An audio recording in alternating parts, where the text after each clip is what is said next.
There is this long-standing imbalance method of child upbringing in Africa. I know that so many, because of the African cultural fanaticism which exists in them, would still argue over this. What do I mean? The imbalance in the training or upbringing of the male child.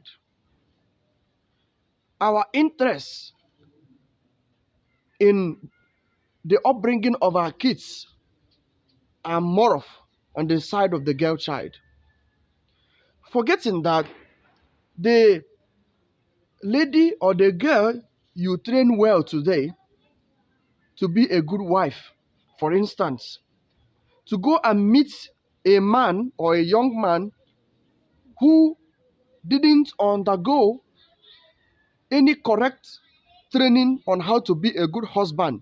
When they meet together, you have parental crisis, you have parental disagreements, which affects the children.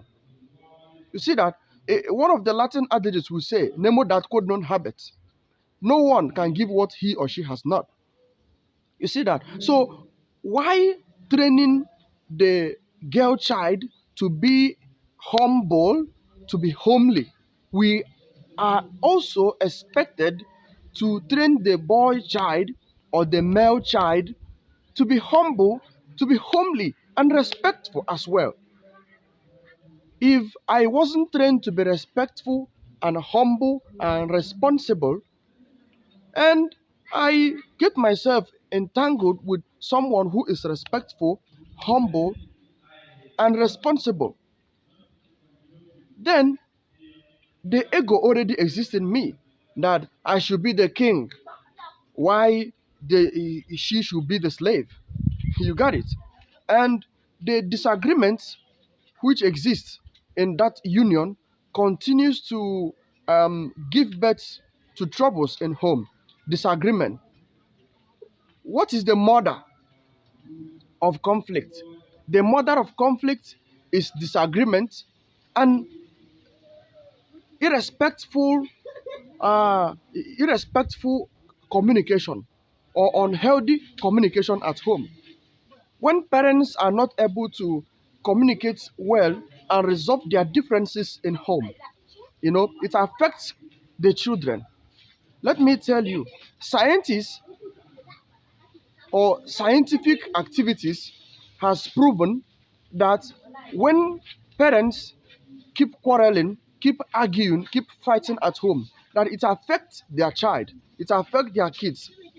From 6 months, psychology has it that a baby at the stage of 6 months, you know, starts getting the impression, the situation of his or her parents when they are in conflict.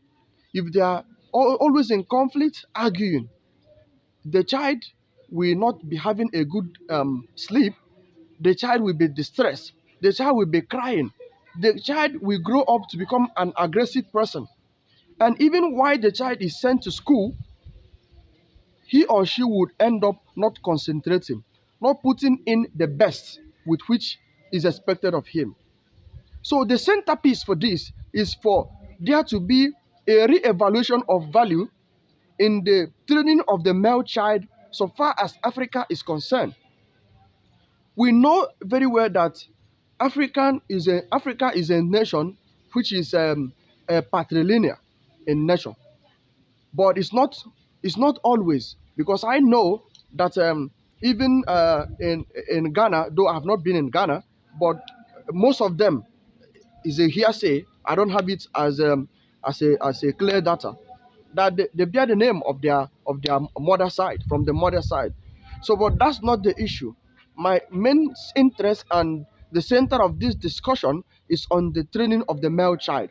The male child should be trained to be responsible as the girl child, because you cannot tell me that you after training a responsible girl child and she is to be married or be given to an irresponsible male child, there will always be clash because their interests, their understanding can never be the same.